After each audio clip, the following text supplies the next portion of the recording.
Maintenant, demain, c'est le grand jour. C'est le dernier carré. Les demi-finales ont lieu demain maintenant. Plus qu'à un jour de savoir qui c'est qui va se qualifier pour la finale de la CAN 2025 au Maroc. Salut à tous, j'espère que vous allez bien. Voici les pronostics pour ces demi-finales qui s'annoncent exceptionnelles. On commence d'abord par la première affiche qui aura lieu entre le Sénégal et l'Égypte à 18h. Mercredi à 18h au stade de Tanger. Oh là là, entre les Lions de la Teranga et les Pharaons, Sadio Mané contre Mohamed Salah, entre les deux joueurs qui ont marqué Liverpool ensemble et qui sont allés en plus chercher une Ligue des Champions. Quelle époque magnifique, quelle année magnifique. Et là, ils vont s'affronter pour une grande compétition, pour leurs pays respectifs, chacun, le Sénégal et l'Égypte d'un côté. Quel duel qu'on va avoir entre ces deux pays. Là, ça s'annonce incroyable. Le Sénégal qui se sont imposés en quart de finale, 1-0 grâce à Iliman Ndiaye, bien évidemment, le joueur de Everton qui est exceptionnel, mais ça, on s'y attendait tous. Et surtout, Sadio Mané qui doit répondre présent contre l'Égypte. Et oui, bien évidemment, qui notamment fait une très bonne CAN depuis le début. Pour ma part, c'est le meilleur latéral droit depuis le début de cette CAN. C'est bien sûr Diatta. Quel joueur exceptionnel, le latéral de l'AS Monaco. Les passes décisives qu'il fait, les percussions et aussi son apport défensif. Mais ça, on le sait. Et là, voilà, même défensivement, c'est exceptionnel de sa part. Pour ma part, c'est le meilleur latéral droit depuis cette CAN.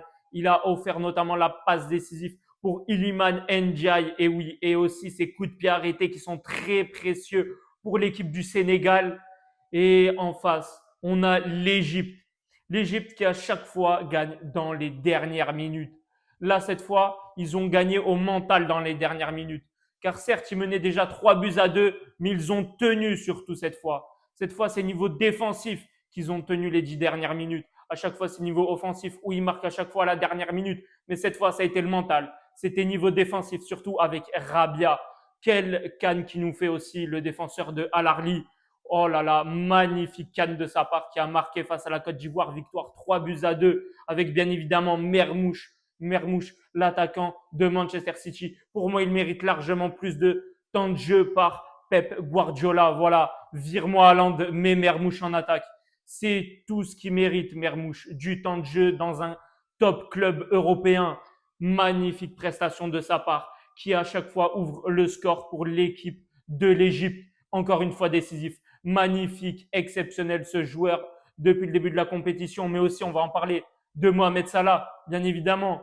Il fait une très bonne canne, mais personne surtout n'en parle de son niveau qui est toujours incroyable, toujours au niveau malgré son début de saison qui est très mauvais du côté de Liverpool. Là, il revient en force avec son pays, avec sa nation qu'il porte, avec l'Égypte.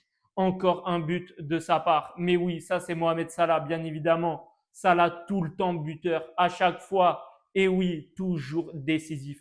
Que des buts en plus exceptionnels. Encore une fois, extérieur du pied. Mais surtout, le milieu de terrain Achour.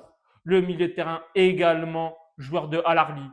Magnifique prestation de sa part, encore une nouvelle fois. Une très belle passe décisive pour Mohamed Salah. Mais aussi, là, il a 2 passes décisives lors du dernier match. Quel joueur exceptionnel. Surtout, comment il casse les lignes. C'est surtout ça, la passe entre 2 défenseurs. Ça, c'est vraiment exceptionnel de sa part. C'est très fort. C'est un très bon milieu de terrain. Les joueurs de l'Égypte qui ont quand même fait un mois maintenant dans la ville d'Agadir. Et oui, c'est un peu pour ça aussi que j'ai le maillot. Voilà, ça représente le Maroc, ça représente l'Égypte. Et oui, c'est du combiné, bien évidemment. On pense à tout. Magnifique. Mais on voit à chaque fois qu'ils se régalent, eux, franchement, dans la ville. À chaque fois, ils se régalent. Petite balade en vélo de Mohamed Salah et ses coéquipiers. Voilà, petit terrain à la plage, petit foot à la plage, etc. C'est que du kiff. C'est des images qu'on adore voir au-delà juste du terrain. C'est magnifique, ils ont le sourire. C'est tout ce qu'on demande, voilà.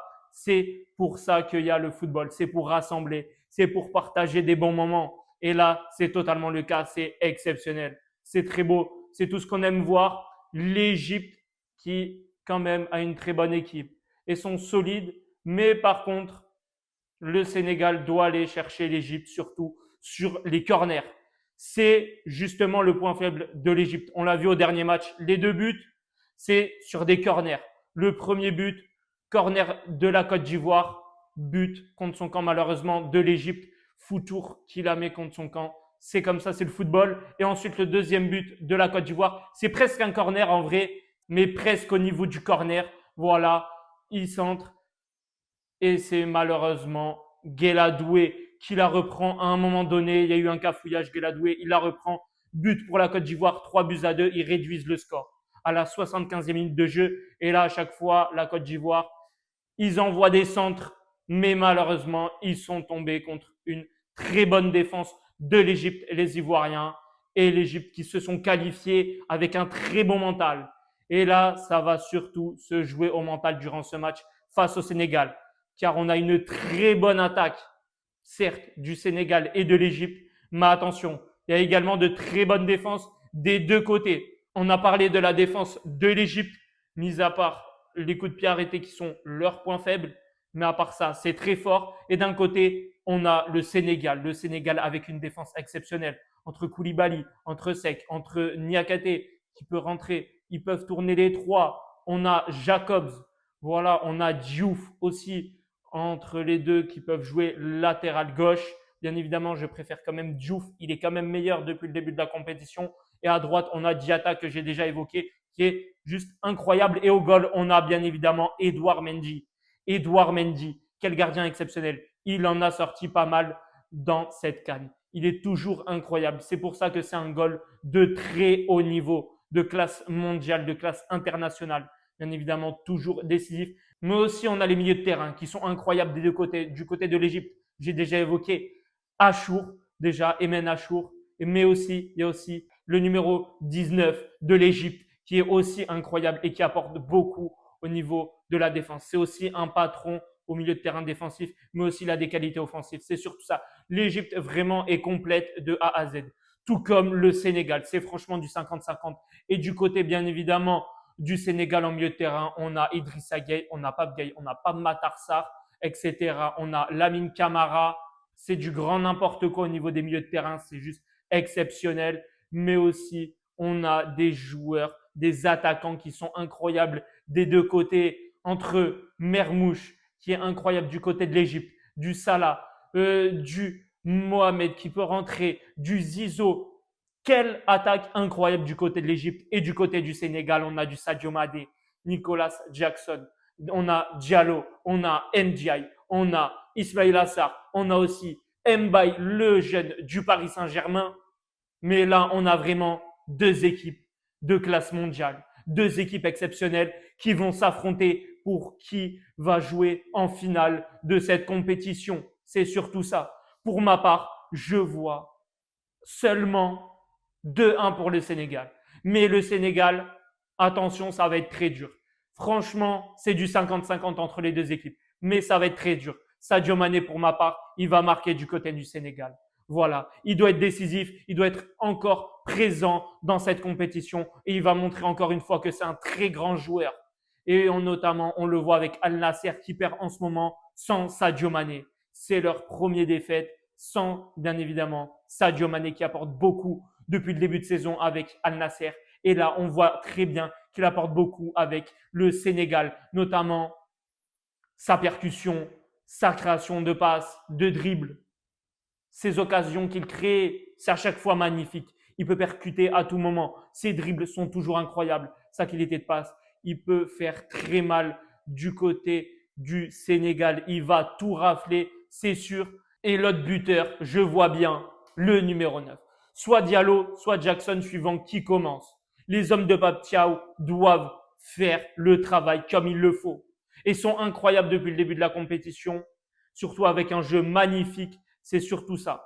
Et très construit avec de très bons changements. À chaque fois, une composition aussi qui est logique dans les choix.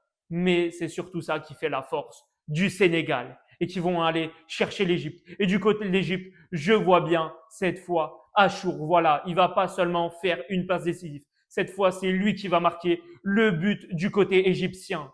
On sait très bien sa qualité de dribble qui est exceptionnelle. Et là, il va la montrer, il va percuter dans la surface et il va marquer son but pour être récompensé de cette compétition qu'il est en train de faire, tout simplement. En tout cas, on va juste assister à un très beau match entre le Sénégal et l'Égypte. J'ai totalement hâte de cette affiche mercredi à 18h. Ça va être incroyable. Et maintenant, on passe à l'autre match, à la dernière demi-finale qui aura lieu à 21h dans le stade du Prince Moulay Abdallah entre le Maroc et le Nigeria.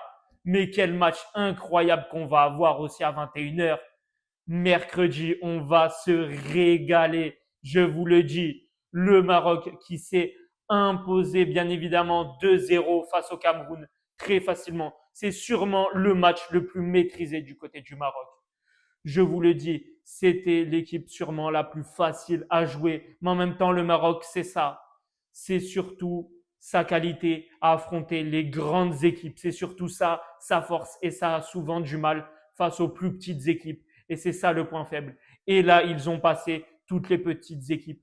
Moi, j'ai eu plus peur de la Tanzanie que du Cameroun. Ça, c'est sûr. Mais en même temps, quand on regarde depuis le début, tous les ans, l'équipe du Maroc, à chaque fois, c'est la même chose. Malheureusement, ça déçoit et à chaque fois face aux mêmes équipes. À chaque fois, le même scénario. Un scénario certes différent, mais où personne s'imagine que c'est possible. Et à chaque fois, c'est le cas. Et là, franchement, ça a été maîtrisé face au Cameroun, où notamment on a beau critiquer le jeu depuis le début de la compétition, avec des matchs pas maîtrisés du tout, surtout les premières périodes, et même un peu des fois les deuxièmes périodes où à chaque fois ça se sauve sur un but, sur un cafouillage. Et là, face au Cameroun, ça a été totalement l'inverse. Là, ils ont montré un autre visage. Ils ont été exceptionnels, notamment Abdé Zalzouli, Diaz qui a fait pour moi un match moyen malgré son but, mais après le reste de la compétition, il a su très bien gérer. Et bien évidemment, on a enfin Saïbari qui s'est réveillé. C'est surtout ça. On n'attendait que lui. Ismaël Saïbari, le joueur du PSV Eindhoven, le joueur des Pays-Bas, bien évidemment.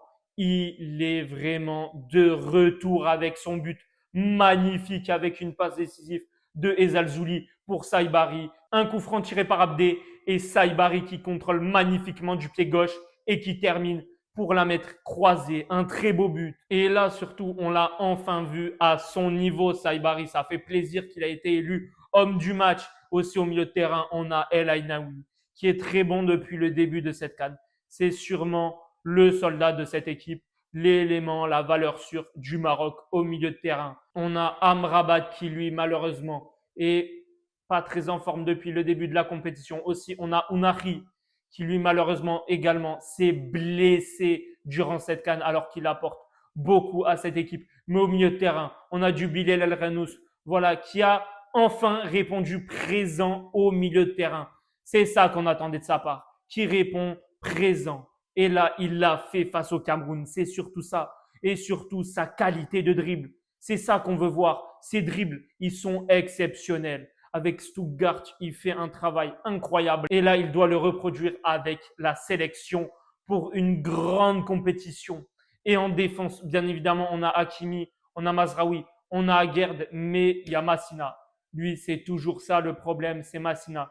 Pour ma part, je voudrais bien qu'il tente soit un Mazraoui dans l'axe et à gauche, tu mets Salah Eddin, qui est également incroyable, le latéral gauche, également du PSV Eindhoven, mais aussi tu peux faire débuter un Haït Boutlal, le défenseur du Stade Rennais, qui est incroyable, notamment avec Rennes en Ligue 1. Et là, pour ma part, il doit faire un moment ses débuts dans cette compétition, car Massina, pour ma part, c'est beaucoup trop faible. Et Eliamik également, malheureusement. Les deux sont beaucoup, mais beaucoup trop faibles depuis le début de la compétition. Et à chaque fois, ils font très peur. On a l'impression qu'il va avoir à chaque fois un penalty pour l'équipe adverse. Et d'ailleurs, ne parlez pas de penalty pour le Cameroun à l'autre match, car vraiment, il y avait également aussi penalty pour le Maroc. L'arbitre s'est trompé des deux côtés. C'était un arbitrage 50-50. Même si, à la limite, je peux comprendre sur certains matchs au niveau de l'arbitrage, mais non plus pour ce match. En tout cas, ça a été vraiment 100% correct dans les deux sens, vu qu'il s'est trompé pour les deux équipes. Du coup, c'est du 100% correct, en vrai, même s'il s'est trompé malheureusement pour les deux équipes. Mais c'est absolument pas grave. Il devait au moins avoir un penalty chacun pour les deux équipes. Ça, faut être objectif. Notamment, regardez-moi cette faute sur Abdé et Zalzouli. Comment tu ne veux pas qu'il n'y ait pas penalty? Voilà. Alors, arrêtez de calmer à l'arbitre. En même temps, c'est normal que le Maroc ait beaucoup critiqué. En même temps, ils sont chez eux et c'est l'équipe favorite. Et c'est surtout une équipe mondiale maintenant. Faut le dire, c'est une équipe mondiale. C'est surtout ça, bien évidemment. Et au goal, on a Yacine Bounou. Yacine Bounou. Mais il faut en parler, lui, de ce gardien. C'est pas possible. Qu'est-ce qu'il est fort, le gardien de Al À chaque fois, il en sort des parades. C'est surtout ça, un élément sur du Maroc au niveau de la défense. C'est vraiment incroyable. Et du côté du Nigeria, par contre, le Nigeria, qui eux se sont imposés facilement face à l'Algérie. Voilà. C'était vraiment tranquille face à l'Algérie. Ils ont géré le match. Ils pouvaient même mettre un troisième but sans pression. Voilà. Tout simplement. Ils ont vraiment dominé durant ce match. Une qualité exceptionnelle, surtout des deux latéraux, de Samuel et surtout de Bruno à gauche. Mais surtout Samuel, qu'est-ce qu'il vient de nous dire là? Il a quand même cité, je pense que le Maroc va avoir peur de nous. Non, là, il déconne totalement, voilà. Là, il est parti totalement en vrille. Non, le Maroc n'a absolument pas peur du Nigeria. Le Maroc a juste peur du Maroc. Non, lui, il connaît vraiment pas le Maroc. Je le dis totalement. Voilà, bien évidemment que l'ennemi numéro un du Maroc, c'est le Maroc. C'est absolument pas les autres. Voilà, c'est totalement ça. Hein. À chaque fois, le Maroc, ça s'élimine tout seul. Voilà, comme un champion, bien évidemment. Mais cette fois, le Maroc va être champion. Du coup, le Maroc n'a absolument pas peur, ni de lui, ni du Nigeria, ni de personne.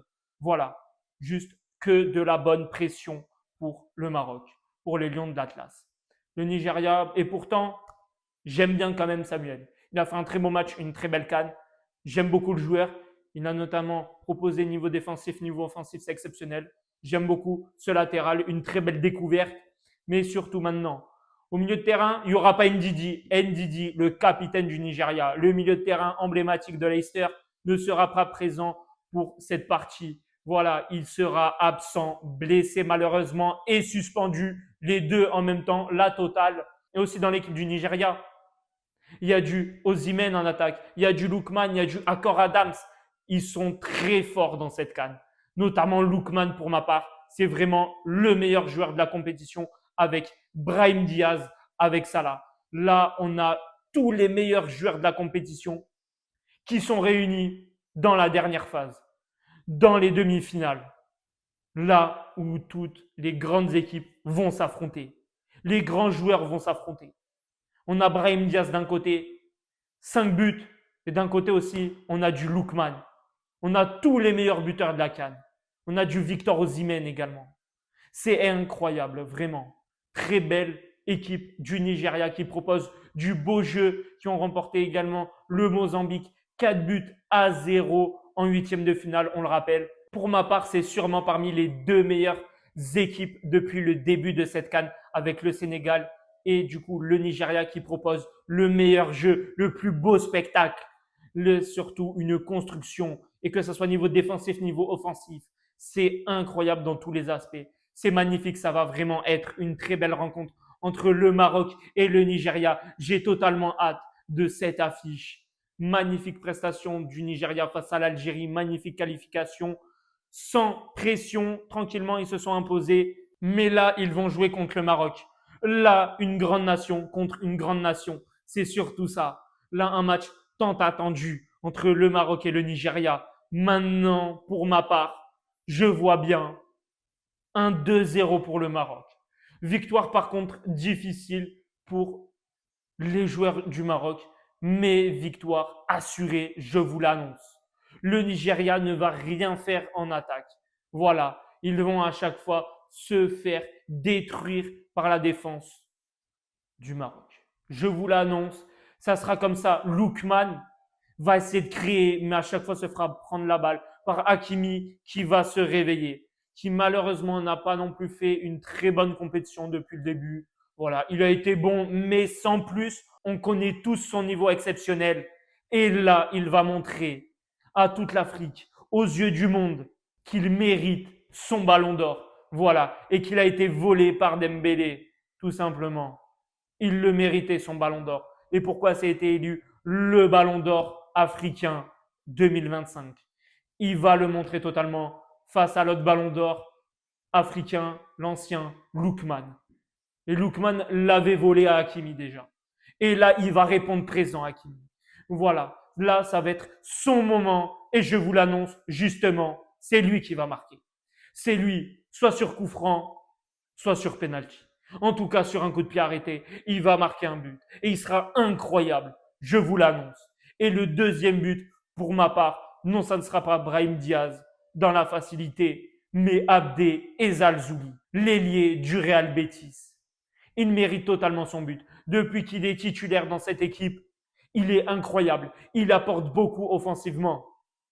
Ses dribbles, mais à chaque fois il tente, c'est ça qui manquait justement au Maroc.